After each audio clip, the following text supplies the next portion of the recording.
କିଛି ନୂଆ ଶିଖିବା, କିଛି ନୂଆ ଜାଣିବା, କିନ୍ତୁ ବୁଝିବା, ପଢିବା ଏବଂ ପ୍ରୟୋଗ କରିବା ସେଇଟା ହେଉଛି ଓଡ଼ିଆ ପାଠଶାଳାର ପ୍ରଚେଷ୍ଟା। ଆପଣମାନଙ୍କୁ ସମସ୍ତଙ୍କୁ ସ୍ୱାଗତ ଓଡ଼ିଆ ପାଠଶାଳାକୁ। ଚାଲନ୍ତୁ ଆଜିର ଭିଡିଓରେ ଡିସ୍କସ୍ କରିବା କାହିଁକି ଏକ ଇନ୍ଦ୍ରଧନୁର 7ଟି ରଙ୍ଗ ରହିଛି।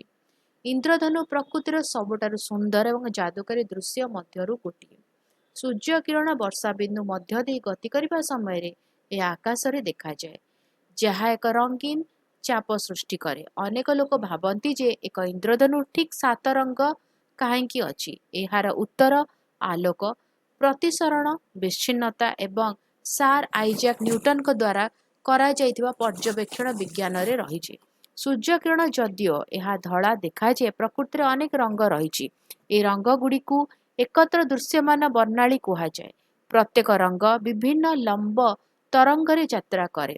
ଲାଲ ରଙ୍ଗର ସବୁଠାରୁ ଦୀର୍ଘ ତରଙ୍ଗ ଦୈର୍ଘ୍ୟ ଏବଂ ବାଇଗଣୀର ସବୁଠାରୁ କ୍ଷୁଦ୍ରତମ। ଯେତେବେଳେ ସୂର୍ଯ୍ୟ କିରଣ ଏକ ବର୍ଷା ବିନ୍ଦୁରେ ପ୍ରବେଶ କରେ, ସେତେବେଳେ କିଛି ଆକର୍ଷଣୀୟ ଘଟଣା ଘଟେ।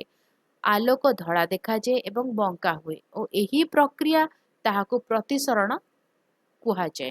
ଏହି ବଙ୍କା ଧଳା ଆଲୋକକୁ ତାର ବିଭିନ୍ନ ରଙ୍ଗରେ ପୃଥକ କରେ। ଏହି ପ୍ରକ୍ରିୟା ଯାହାକୁ ବିଚ୍ଛିନ୍ନତା କୁହାଯାଏ। ବର୍ଷା ବିନ୍ଦୁ ଭିତରେ ଆଲୋକ ଭିତର ପୃଷ୍ଠରୁ ପ୍ରତିଫଳିତ ହୁଏ ଏବଂ ତାପରେ ବାହାରକୁ ଆସିବା ସମୟରେ ପୁଣି ପ୍ରତିସରଣ ହୁଏ। ଏହି ଡବଲ ବଙ୍କା ଏବଂ ବିଚ୍ଛିନ୍ନତା ରଙ୍ଗ ଗୁଡ଼ିକୁ ଆକାଶରେ ଏକ ଚାପରେ ବିସ୍ତାର କରେ। ପ୍ରତ୍ୟେକ ରଙ୍ଗ ଟିକିଏ ଭିନ୍ନ କୋଣରେ ବଙ୍କା ହେଉଥିବାରୁ ସେମାନେ ଏକାଠି ମିଶିବା ପରିବର୍ତ୍ତେ ପୃଥକ ଦେଖାଯାଆନ୍ତି। ଲାଲ ରଙ୍ଗ ସବୁଠାରୁ କମ୍ ବଙ୍କା ହୁଏ ଏବଂ ଇନ୍ଦ୍ରଧନୁର ଶୀର୍ଷରେ ଦେଖାଯାଏ, ଯେତେବେଳେ ବାଇଗଣୀ ରଙ୍ଗ ସବୁଠାରୁ ଅଧିକ ବଙ୍କା ହୁଏ ଏବଂ ତଳେ ଦେଖାଯାଏ।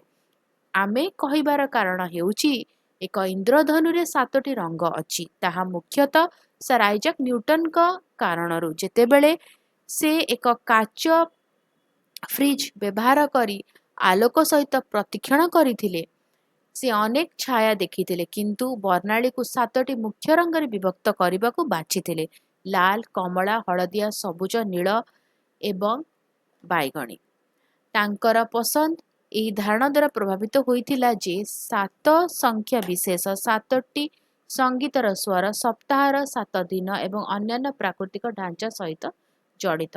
ବାସ୍ତବରେ ଏକ ଇନ୍ଦ୍ରଧନୁରେ ଲକ୍ଷ ଲକ୍ଷ ରଙ୍ଗ ଥାଏ, କିନ୍ତୁ ଆମର ଆଖି ଏହି 7ଟି ସ୍ପଷ୍ଟ ଭାବରେ ଦେଖିପାରେ ଏବଂ ଚିହ୍ନଟ କରିପାରେ। ତେଣୁ ଆମେ ସାଧାରଣତଃ ଇନ୍ଦ୍ରଧନୁକୁ 7ଟି ସୁନ୍ଦର ରଙ୍ଗ ଭାବରେ ବର୍ଣ୍ଣନା କରୁ, ଯାହା ଆମକୁ ପ୍ରକୃତିର ଆଶ୍ଚର୍ଯ୍ୟ ଏବଂ ଆଲୋକର ବିଜ୍ଞାନକୁ ମନେ ପକାଇଥାଏ।